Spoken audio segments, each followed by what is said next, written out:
भारतीय जनता पक्षाचे माजी शहर सरचिटणीस तथा मनपा कामगार नेते राजेश रजपुते यांनी पक्ष आदेशाला सन्मान राखत आपला अपक्ष उमेदवारी अर्ज मागे घेत पक्ष संघटनेचे काम केले होते। त्यामुळे त्यांच्या निष्ठा व योगदानाची दखल घेत भाजप नेत्यांची स्वीकृत नगरसेवक म्हणून निवड करून इचलकरंजी महापालिका सभागृहात संधी द्यावी अशी मागणी आता पक्ष कार्यकर्ते व समर्थकांकडून होत आहे।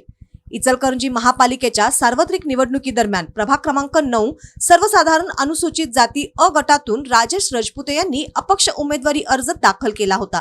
शेकडो समर्थकांच्या उपस्थितीत त्यांनी अर्ज भरला होता। यावेळी महिला, युवक आणि नागरिक मोठ्या संख्येने सहभागी झाले होते।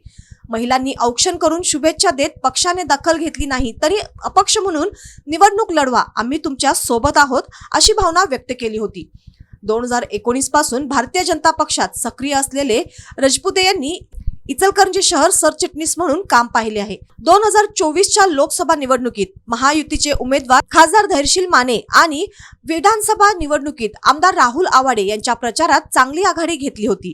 भाजप प्रदेश उपाध्यक्ष सुरेश हळवणकर, माजी मंत्री प्रकाश अण्णा आवाडे यांच्या मार्गदर्शनात संघटनात्मक कामात सक्रिय सहभाग असून त्यांना पक्षाकडून उमेदवारी न मिळाल्याने त्यांनी सुरुवातीला अपक्ष म्हणून निवडणूक लढविण्याचा निर्णय घेतला होता। मात्र नंतर पक्ष आदेशाचा मान राखत त्यांनी आपला अपक्ष उमेदवारी अर्ज मागे घेत पक्षाच्या प्रचार व संघटनात्मक कामात सहभाग घेतला।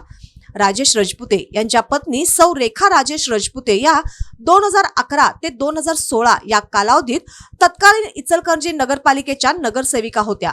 तसेच महापालिका कर्मचाऱ्यांचे कामगार नेते म्हणून राजेश रजपुते यांची ओळख असून कामगार चाळ परिसर, आवळे गल्ली, वेताळपेठ, लालनगर या भागामध्ये त्यांच्या सामाजिक कार्यामुळे त्यांचा चांगलाच जनाधार मिळाल्याचे मानले जाते।